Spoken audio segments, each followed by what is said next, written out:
लोकतंत्र पर प्रहार अधिवक्ता संशोधन विधेयक 2025। भारत एक लोकतांत्रिक देश है। यहाँ संविधान सर्वोपरि है। संविधान ने सभी नागरिकों को कुछ मौलिक अधिकार दिए हैं। इनमें अभिव्यक्ति की आजादी और शांतिपूर्ण तरीके से विरोध करने का अधिकार भी शामिल है। लेकिन आज हमारे लोकतंत्र पर खतरा मंडरा रहा है। केंद्र सरकार द्वारा लाया गया अधिवक्ता संशोधन विधेयक 2025 इसका जीता जागता उदाहरण है। यह विधेयक न्यायपालिका की स्वतंत्रता पर सीधा प्रहार है। यह वकीलों के अधिकारों का हनन करता है। यह देश के नागरिकों के हितों के खिलाफ है।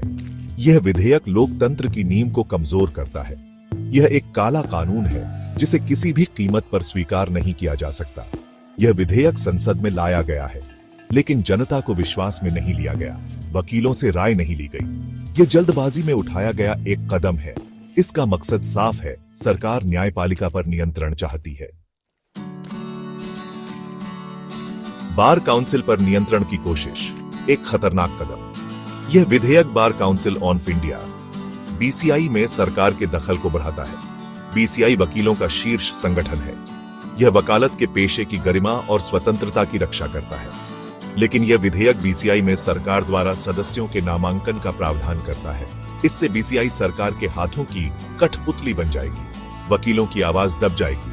यह लोकतंत्र के लिए घातक है। स्वतंत्र न्यायपालिका के लिए खतरा है। सरकार का तर्क है कि इससे बीसीआई में पारदर्शिता आएगी, लेकिन यह सिर्फ एक बहाना है। सच्चाई यह है कि सरकार बीसीआई को अपने नियंत्रण में रखना चाहती है। हडडिताल का अधिकार छीनना, आवाज दबाने का हथियार। यह विधेयक वकीलों के हडडिताल और न्यायालय बहिष्कार के अधिकार पर रोक लगाता है। हडडिताल और बहिष्कार लोकतांत्रिक अधिकार हैं। जब अन्याय होता है, जब शोषण होता है, तब लोग विरोध करते हैं। हडडिताल वकीलों का हथियार है। इसके जरिए वे अन्याय के खिलाफ आवाज उठाते हैं, न्यायपालिका में सुधार की मांग करते हैं। लेकिन यह विधेयक वकीलों को मौन रहने पर मजबूर करता है। सरकार का कहना है कि हडडिताल से आम लोगों को परेशानी होती है। लेकिन क्या सरकार यह भूल गई है कि वकील भी आम जनता का हिस्सा है? वे भी अन्याय के खिलाफ आवाज उठाने का हक़ रखते हैं। विदेशी कंपनियों का दबदबा, भारतीय वकीलों के लिए चुनौती। यह विधेयक विदेशी कानूनी कंपनियों को भारत में काम करने की अनुमति देता है। इससे भारतीय वकीलों के सामने रोजगार का संकट पैदा हो जाएगा। विदेशी कंपनियों का दबदबा बढ़ेगा। भारतीय कानून और न्यायपालिका की व्यवस्था अलग है। विदेशी कंपनियों को यहां काम करने का अनुभव नहीं है। इससे मुकदमेबाजी महंगी होगी। गरीब और वंचित लोगों को न्याय मिलना मुश्किल हो जाएगा। सरकार का कहना है कि इससे प्रतिस्पर्धा बढ़ेगी, लेकिन सच्चाई यह है कि इससे विदेशी कंपनियों को फायदा होगा। भारतीय वकीलों का शोषण होगा। अनुशासन के नाम पर दमन, असंतोष को कुचलने का षड्यंत्र।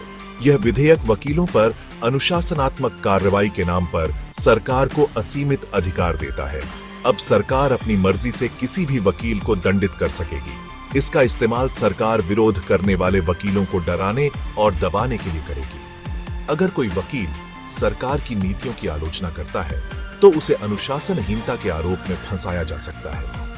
उसका लाइसेंस रद्द किया जा सकता है। यह लोकतंत्र के लिए खतरनाक है। यह विधेयक न्यायपालिका और वकीलों के बीच अविश्वास पैदा करेगा। इससे न्यायिक प्रक्रिया प्रभावित होगी। लोगों का न्यायपालिका से विश्वास उठ जाएगा। एकजुट होकर करें विरोध, लोकतंत्र को बचाने की LD 2.5। यह विधेयक सिर्फ वकीलों के लिए खतरा नहीं है, यह पूरे देश के लिए खतरा है। यह हमारे लोकतंत्र पर हमला है। इसलिए हमें एकजुट होकर इसका विरोध करना होगा। हमें सरकार पर दबाव बनाना होगा कि वह इस काले कानून को वापस ले। हमें न्यायपालिका की स्वतंत्रता की रक्षा करनी होगी। हमें अपने लोकतांत्रिक अधिकारों की रक्षा करनी होगी। यह समय चुप रहने का नहीं है। यह समय आवाज उठाने का है। यह समय संघर्ष करने का है। हमें याद रखना होगा कि अन्याय के खिलाफ लड़ना हमारा कर्तव्य है।